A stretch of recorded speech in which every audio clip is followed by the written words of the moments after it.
Hey everyone, so let's talk about something I bet most of you are dealing with right now. Maybe you've got a tab open with that work project you've been avoiding. Or maybe you've been watching YouTube videos for 3 hours instead of doing that thing you know you need to do. Yeah, I see you. And here's the thing, you're not just being lazy. There's actually something way deeper going on here. So procrastination, right? We all think we know what it is. We put stuff off. We wait until the last minute. We tell ourselves, I'll do it tomorrow, and then tomorrow comes and we say the same thing again. But here's what most people don't understand, procrastination isn't actually about poor time management. It's not about being lazy or lacking discipline. Those are just the symptoms. The real cause. Fear. And I'm not talking about the obvious kind of fear, like being scared of a spider or heights. This is a silent fear. It's sneaky. It hides in the background of your mind and disguises itself as distraction, as tiredness, as, I'm just not in the mood right now. Let me break this down for you. When you procrastinate, what you're really doing is avoiding discomfort. And that discomfort comes from fear. But fear of what exactly? Well, it could be a bunch of different things. First up, there's the fear of failure. This is the big one. You don't start that project because what if you're not good enough? What if you try your absolute best and it still sucks? Because here's the twisted logic your brain uses, if you never really try, you never really fail. If you write that report the night before it's due and it's not great, you can tell yourself, well, I didn't have enough time. But if you start early, give it everything you've got, and it's still not good? That hits different. That feels like proof that you're actually not capable. So your brain says, let's just not find out, and sends you scrolling through social media instead. But then there's also the fear of success. Yeah, you heard that right. Success can be scary too. Because what happens if you actually do well? Now people have expectations. Now you have to maintain that level.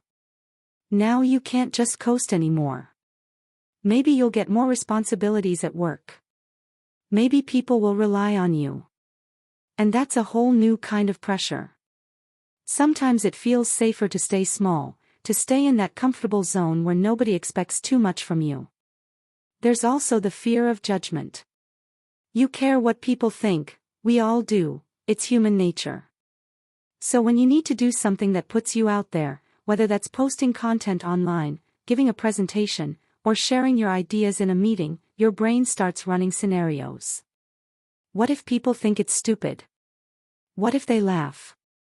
What if they criticize you? And suddenly checking your email for the 15th time seems way more appealing than finishing that thing. And here's one people don't talk about enough. The fear of losing autonomy. Sometimes we procrastinate specifically because we were told to do something. Even if it's something we need to do, even if it's good for us, there's this rebellious part of our brain that goes, nobody tells me what to do. It's like when you were a kid and your mom told you to clean your room, and even though you were about to do it anyway, now you don't want to because it feels like you're being controlled. That same mechanism is still running in your adult brain. But wait, there's more. Some of us procrastinate because of perfectionism. And this one's really tricky because perfectionism sounds like a good thing, right? Oh, I just have really high standards. But perfectionism is actually rooted in fear, the fear of not being perfect, which your brain treats as the same thing as being worthless. So you don't start because you can't see exactly how it's going to turn out perfectly. You don't have all the information yet.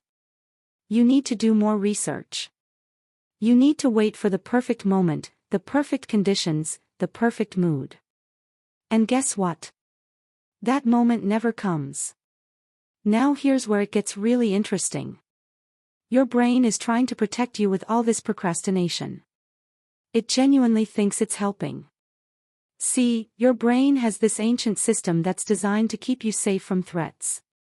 It's the same system that would have helped your ancestors avoid getting eaten by predators. But in modern life, We don't have many physical threats. So that system starts treating psychological threats the same way. The fear of embarrassment, the fear of failure, your brain processes these as dangers. And what do we do when we sense danger? We avoid it.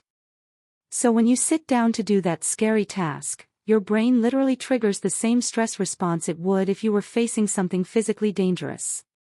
Your heart rate goes up. You feel uncomfortable. You feel anxious. And your brain says, get away from this threat, and suddenly you remember you need to reorganize your desk, or check if your friend replied to that text from 3 days ago, or research something completely random that just popped into your head. The crazy part is this happens so fast and so automatically that you don't even realize it's happening. You just find yourself doing something else. You just find yourself thinking, I'll do it later. And you genuinely believe that later you'll feel more ready, more motivated, more capable. But later comes and you feel exactly the same because the fear is still there. So what do we do about this? How do we actually deal with the silent fear behind procrastination? First, you have to recognize it. Just becoming aware that you're afraid is huge.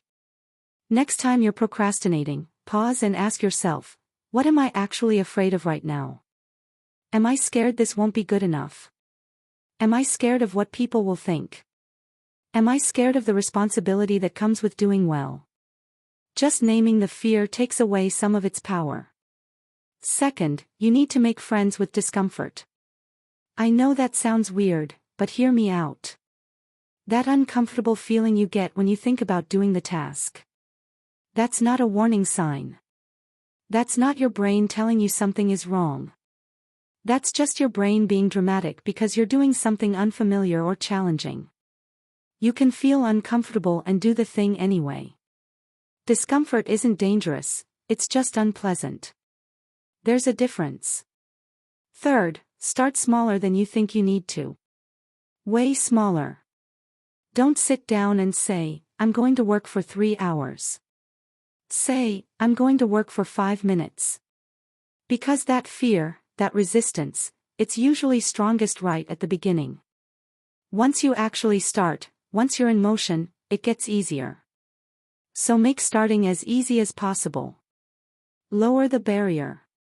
5 minutes isn't scary. Anyone can do 5 minutes. And fourth, and this is important, be compassionate with yourself. Stop beating yourself up for procrastinating. That just adds more fear into the mix. Now you're not just afraid of the task, you're also afraid of being someone who procrastinates, someone who's lazy, someone who can't get their life together. That shame just makes everything worse. Instead, recognize that your brain is trying to protect you. Thank it for trying to keep you safe, and then gently redirect it. Hey brain, I know this feels scary, but we're going to be okay. Let's just try this for 5 minutes and see what happens. The truth is, procrastination isn't your enemy. Fear isn't your enemy. They're both just parts of you trying to keep you safe in the only way they know how.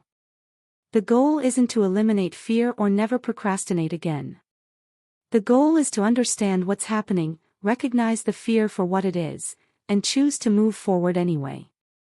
Because on the other side of that fear, on the other side of that discomfort, that's where all the good stuff is. That's where growth happens. That's where you become the person you actually want to be. So next time you catch yourself procrastinating, don't just judge yourself. Get curious instead. What's the silent fear? What's your brain trying to protect you from? And then ask yourself, is this fear actually keeping me safe, or is it keeping me stuck? Alright, that's it for today. Now stop watching videos and go do that thing you've been avoiding. I believe in you.